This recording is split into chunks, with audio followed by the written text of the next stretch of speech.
with me on the dais to my right, we have Matt Driscoll, who runs the Thruway Authority, who's done an extraordinary job with this new Mario Cuomo Bridge that we're here to celebrate again today. To my left, Melissa DeRosa, who's Secretary to the Governor. We also have with us Jamie Barbass and Rick Cotton. Jamie works with me. Rick Cotton runs a little organization called the Port Authority of New York and New Jersey. But before Rick went to the Port Authority and before Jamie came to the governor's office, they were the ones who were working very hard on making this bridge a reality, together with Larry Schwartz. But they really did an extraordinary job, and it's a pleasure to be with them today as we open the pedestrian shared use path on the bridge that I think is going to be a big hit, a big success. This bridge has energized the economy for the entire region, and I think this shared use path, you're going to see people coming to enjoy the bridge even more. So it's a pleasure to be with all of them today. Let's talk about some of the facts before the sun melts us here today. Today is day 107 since the COVID crisis started in New York. It's day 22 since we've been dealing with the civil unrest after Mr. Floyd's murder. On the civil unrest, I said from day one, I stand with the protesters. The outrage was right. The outrage was justified. What we do in New York is we take the outrage and we seize the moment, right? Carpe momentum. It's about people wanting change. Well, New York will be the place that actually makes the change, and we passed laws that have done just that. Today I'm going to sign additional laws. First, that an officer must report a weapon discharge within 6 hours. Second, police departments and courts must track all the arrest data, so we have all the facts, race, ethnicity. Third, a law that requires police officers to provide for mental and medical help to any person under arrest or any person in custody when they require it. The major reform that we're going through in New York that is going to be the first in the nation, and I think really show people across this country how to change the system, how to hear the anger, hear the outrage that vented with Mr. Floyd's death, but which has been percolating for years and years and years. Mr. Floyd's death was the last in a long list, but it was a long list that goes back over 40 years. It goes back to Dr. Martin Luther King's murder. The question is, how do you make the change? How do you turn that energy into a positive source to actually make change? And we're doing that in New York with the New York State Police Reform and Reinvention Collaborative that says every community has to now come to the table as a collaborative, local leadership, police, the community activists, and redesign their public safety function. How do we change the police? How do we take this moment and actually institutionalize it to have progress? And that's going to require local leaders to come to the table. We want a new design for public safety in their community. We want it by April 1. We want it to be legislated by April 1. So come up with a plan after putting everyone at the table, and then pass it into law and get it done by April 1. That's 290 days and counting. So I encourage all local governments to start today. The mayor can do it, the city council president can do it, someone else can do it.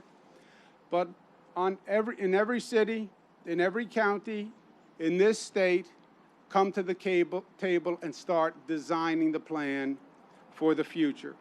In terms of our reopening here after COVID in New York, we've been following the facts, and the facts are that New York is on the right track. That is an objective fact. You look at the numbers. which we watch every day now. Watch those testing numbers every day. We're doing the reopening. Let's make sure there's not an increase, there's not a spike. How do you do that? You follow the numbers on a daily basis by region, by county in the state, and you can see exactly what has been happening since the reopening. All of the numbers so far have been very good in New York. We're hitting a new high, which is really a new low, but in this case, low is good. The lowest number of hospitalizations since this has started. Amen. The lowest number of deaths on the 3-day average since this has started. Now, we'd love to see that number at 0, but really you'll never get to 0 because this is now, the number is so low that it's coming down to what a doctor certifies as the cause of death. Many people who pass away because of COVID have other underlying illnesses. They're battling heart disease, they're battling cancer, they're battling another disease, and they contract COVID. But this is the lowest number since we have started. And that, my friends, is a cause to celebrate in and of itself. We are now entering phase 3 for some regions across the state. We're going to modify phase 3 given this new data, and we're going to allow gatherings up to 25 people in phase 3, which is up from 10 people. Again, because the numbers are good in most parts of the state. Western New York will enter phase 3 tomorrow, and that's exciting. The capital region will be entering phase 3 on Wednesday. That's exciting. The rules and regulations of phase 3 are very clear. They're all set out. People should follow the guidelines because the guidelines have been working. They have been working. We have months of data now that says the guidelines make sense. Keep following them because they are working. And everyone has a role to play in all of this as we're reopening. Employers have a role, store owners have a role, employees have a role, individuals have a role, and local government has a real responsibility. And to the local governments, I say, do your job. Do your job. Local governments are supposed to be enforcing compliance. Compliance is hard. Why? Because people have been cooped up for a long time and they want to do what they want to do. I want to do what I want to do. I'll tell you the truth. I get it. But we have to stay smart. And if the local governments don't enforce compliance, they're not doing anyone a favor. Because if they don't enforce compliance, you will see the numbers start to go up. And if the numbers start to go up, you're going to have to see that area take a step back. So to local governments, I say, do your job. We know the alternative. You're seeing all across the nation the virus actually increasing. We have 22 states where the virus is increasing. It's a dramatic national turnaround. We are the exception here in New York. God bless us, but we are the exception. We don't want the same plight of these other states. Talk about a great irony. One of our concerns now in New York is that people from the other states that have a high rate of increase of COVID virus may start traveling to New York. Remember when we started? Other states were saying we don't want people from New York coming to our state because we're afraid they'll bring the virus. Well, now we're afraid people from the other states might come here and increase the viral spread. One of the great ironies in life. You look at what's happening in New York, you look at our curve, the curve that we all live by. On our reopening, since our reopening, the virus spread has continued to go down. That, my friends, is an extraordinary exception when you look at all the other states around the country where they did the reopening, they didn't do it smartly, and you saw the virus go up. Here in New York, we reopened, and the virus continued to go down. And that is exactly what we want to do, because we have been smart the way we've done this. We have been smart. It was hard, but we stayed smart, because the question was never to reopen or not reopen. That was a political question. That was all a political game that people played. Well, are you in favor of reopening or are you against reopening? Nobody was against reopening. What an absurd frame. That's what politics does. It defeats intelligent conversation. Nobody was against reopening. The question was always how to reopen, and reopen smartly. And what we said here in New York is if you don't reopen smartly, it's not going to work anyway. If the reopening doesn't control the virus, it's going to make the economy worse. That's what we said. And all the voices said, no, just reopen, reopen, reopen. Liberate, free us, free us. Yeah, free us. Free us to hurt ourselves and decline. And you know what? That's exactly what you see happening right now.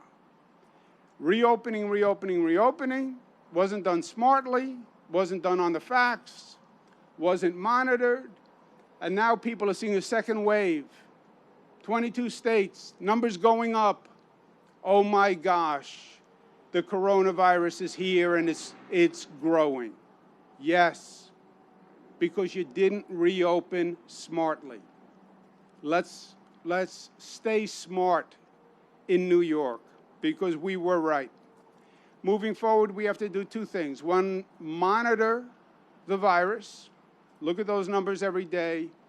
And two, let's get affirmative and aggressive, and let's start building back even better. Let's jumpstart the economy with essential projects. Let's create those jobs. Let's re-energize this economy. Let's re-energize society. We've all been closed down for 3 months. Okay, everybody caught up on their sleep, everybody rested, everybody ready to go to work? Well, then let's go to work. And let's set the goal of not just reopening, but we're going to build back a better New York. Let's take those big projects that we have to do, and let's energize them. Let's really get them moving and get them moving quickly. Let's re-energize the Belmont racetrack, the new arena for the Islanders. We're accelerating $2 billion in work at the MTA. Now's the time to do construction, because the ridership is down. Great. We're going to capitalize on the moment. Let's get that Moynihan Station open. We lost a few months because of the virus. Let's make up that time. Let's get a new Moynihan Station open right across from Penn Station. When those commuters come back, let's say to them, you're going to have the best train station you've had in over 50 years, better than anywhere else. Now's the time to do it. Let's take this moment and let's reimagine our upstate airports, and let's rebuild them.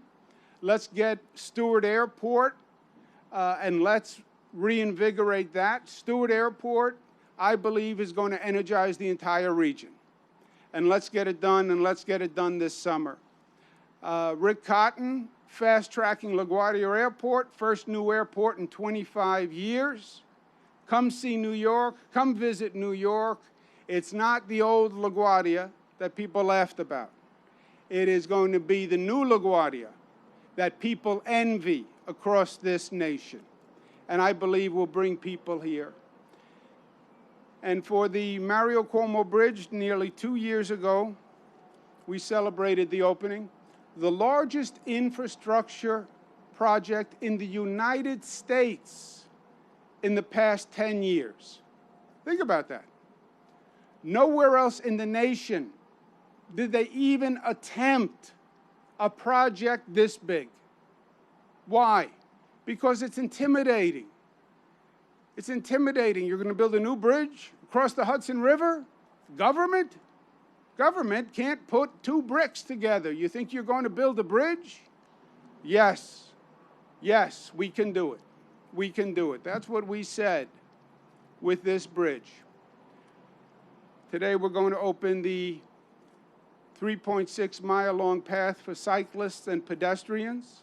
You can come across the Hudson River, which is spectacular in and of itself. From this bridge, you look south, you can see New York City. You look north, you're in one of the most beautiful river valleys on the globe, 3.6 miles, and you're over one of the most beautiful bridges in the United States of America. You can say that I'm not objective about that, because I'm not. But I believe it is a fact anyway. Sometimes you can be not objective, subjective, but still tell the truth. And I believe this is the most beautiful bridge in the United States. So we invite everyone to come enjoy it with us. And the bridge says something else. The bridge speaks to a sense of possibility, a sense of capacity. When people are wondering, can we do this? Can we rise to the challenge? Are we capable of it? Can we do these big things? The bridge says, yes, we can. And the bridge said, yes, we can, after 20 years of people questioning and doubting and being afraid. The bridge took on the challenge and defeated the challenge. It showed what we were capable of. And over the past 106 days, we confronted another challenge that we had never faced before. No one had faced a challenge like this coronavirus. No one. It was the greatest challenge that government and society faced in a generation. And there were days where everyone said, can we do this? Can we handle this? Can we close down? Can we come back? It challenged us to the core. When we were talking about a curve, I never saw a curve. I saw a mountain. That's what I saw. I saw a mountain that we had to scale, and we didn't know where the top was. The top was up in the clouds somewhere when we started scaling this mountain. But we had to get to the top. We had to then get over the crest, and we had to come down the other side. And that's what we did for the past 106 days. It had never been done before. Nobody knew where it was. Nobody knew how high the mountain was. But we did it. And our accomplishment over these past 106 days will go down in the history books. Just remember what we did here. When we started on the base side of the mountain, we had the worst infection rate in the United States of America. Today, we have the best infection rate in the United States of America. You want to talk about a turnaround. You want to talk about an accomplishment. You want to talk about people doing something they never did before. Yes, they built that bridge, the largest infrastructure project in the country. And New York scaled the highest mountain and went from the worst situation with this COVID virus to the best situation with this COVID virus. New Yorkers did it because we did it together. That's what was so different, so challenging, but so exciting. The only way for each of us to be healthy was if all of us were healthy. The only way to protect my health was if you were willing to protect my health. And we did it together. Challenge for all of us, but a challenge for each of us. Each of us had to battle our own fears and our own demons to be ready for the moment. And this Governor Mario Cuomo bridge, we're here today to say happy birthday.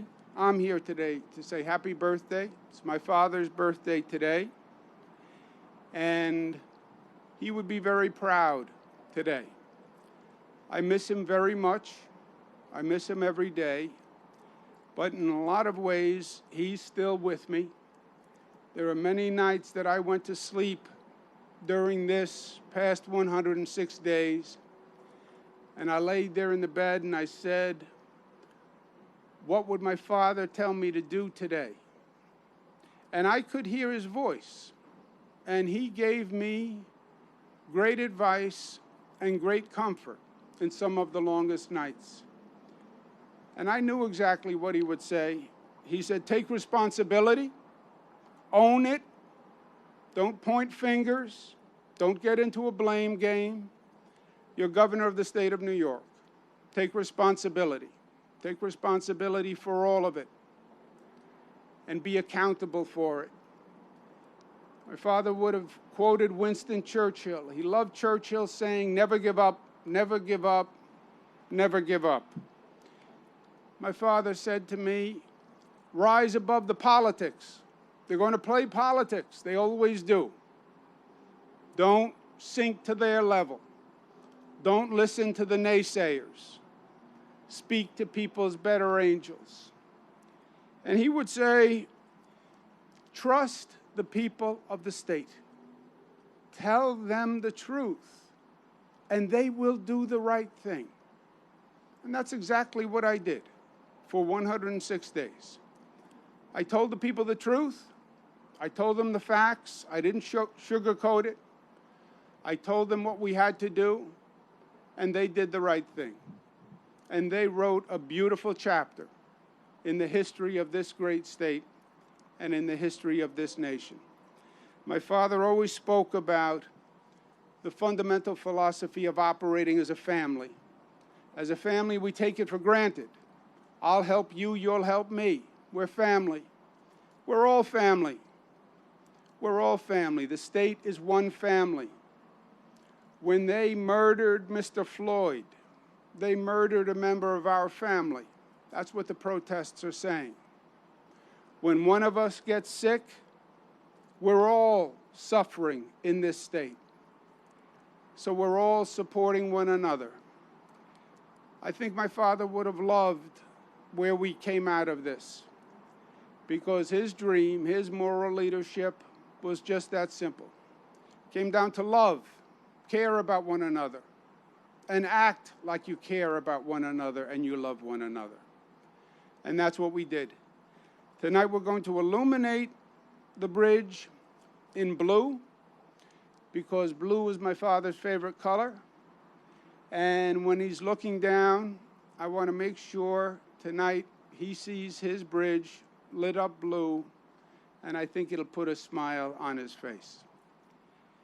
Questions, comments? Governor, in terms of having concerns about people coming here from other states, are there anything, sort of protocols you can put in place, temperature checks at the airport, et cetera? I know it's much harder to do by people traveling by car, but is there anything the state can do to really make sure there's not... Yeah, we're not there yet, Zach. What other states did, if you remember in the beginning, when they were afraid of New Yorkers going there, they did a mandatory quarantine, that if New Yorkers traveled to their state, they had to quarantine for 2 weeks. We're not there yet, but it is just a great point of irony that when we start this situation, the other states said, no, we don't want New Yorkers coming here. Federal government was talking about blockading New York and not allowing New Yorkers to leave, right? That's what they were talking about. Now, it would have been illegal, unconstitutional, and it would have started a civil war. But I don't know that any of those things has ever stopped the federal government before.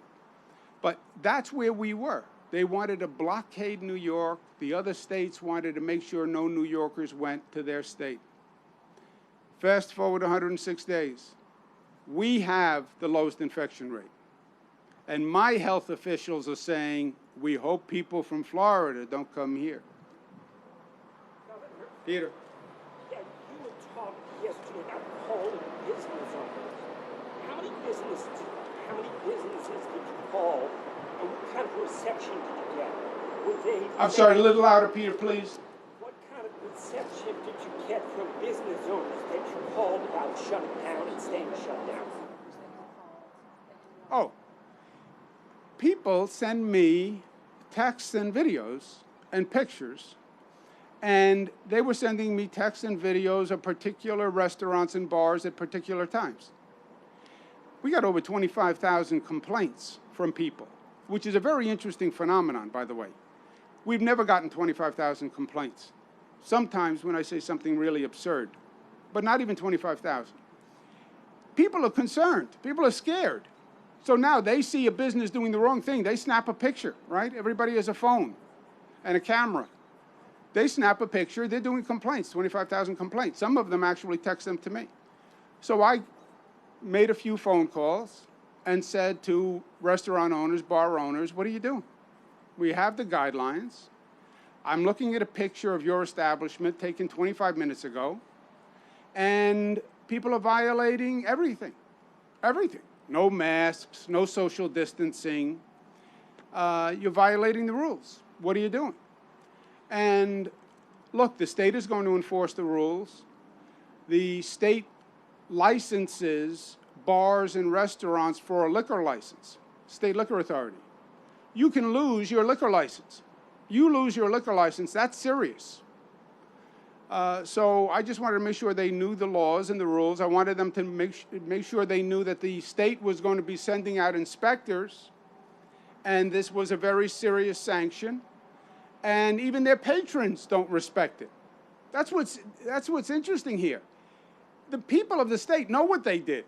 They know the sacrifice they made over 106 days to get that virus down. And they don't want anyone's irresponsibility to jeopardize that. You know, the reciprocity is real. I've been with people, somebody walks by, doesn't have a mask. They are outraged. So I think that's why there are so many complaints. There are a lot of conscientious people who paid a very high price, did the right thing, and they don't want other people ruining it for them. What kind of response did you get from business owners? Little disbelief, little shock that this would have communicated that quickly, and frankly, that I would have called. But no denial. You know, they would say, we told people, was their best response. But what does that mean, we told people? They're your patrons, they're in your establishment, and you're responsible. Governor, how will social distancing be enforced on the bike path? Like any other path, like any other park, stay 6 feet apart. When you can't, wear a mask. Are there any barricades separating direction from Westchester and Rockland, or with bikers and pedestrians? You want to answer, Matt? Yeah, no, there are not. As an example, today when we open the path, we're going to have staff all across the shared use path to make sure, reinforcing that people need to stay socially distancing. We also have signage out there as well. Thruway authority staff? I'm sorry. That's the Thruway authority staff Yeah. is monitoring? Okay, thank you. Governor Joel confirmed to us that several private schools have reopened under the Phase 2 religious gathering allowance. We've also, have videos of dozens of kids going in off buses with backpacks, no masks. There was also another video we got of a huge wedding in KJ last weekend with hundreds in attendance. Orange County says Curious Joel is in state police's jurisdiction. Why isn't state police enforcing your executive order? Well, first, local governments have the primary responsibility for enforcement. That is the law. And I've said a number of times, local governments have to do their job. My father's advice to me, take responsibility, own it. I have taken responsibility for every bad decision and every unpopular decision, right? I'm the one who closed down. I'm the one who sets all these rules. Everybody's angry at me. Fine. The one thing I need the local government to do is actually enforce them. Now, they don't want to enforce them because they're not popular. Nobody wants to go to the bar and say, you guys have to wear a mask. You guys being gender neutral, are violating the social distancing. I get it, but they have to do their job. Any religious group, any community, they have to do their job. If they need backup help by the state police because they can't handle it, then we'll provide state police backup help. But they have to do their job. I can't use the state police everywhere in the state. We don't have enough state police. I need the local governments to do their job. One more, then we're going to cut a ribbon. Hey, Governor, in chatting with any of the restaurant owners or bar owners about lack of social distancing and not wearing masks, did any of them counter to you by saying, well, where is your call and your request to the protesters who have been gathering and not really social distancing, in some cases wearing masks? Shouldn't the rules be the same for the protesters as they are for the bar owners and restaurant owners? They didn't say that because they listened to my briefings. And because I have said to the protesters on a number of occasions, you should be wearing masks. And by the way, I said to the police, you should be wearing masks. Even on a symbolic level. You want people to enforce, you want to other people to comply with the law. You're going to enforce the law. Adhere to the law. Wear a mask. Police officer and protester. Just kidding you. Governor, can you give us your impression of the bridge path, and do you think it'll have an impact on the Westchester-Rockland economy?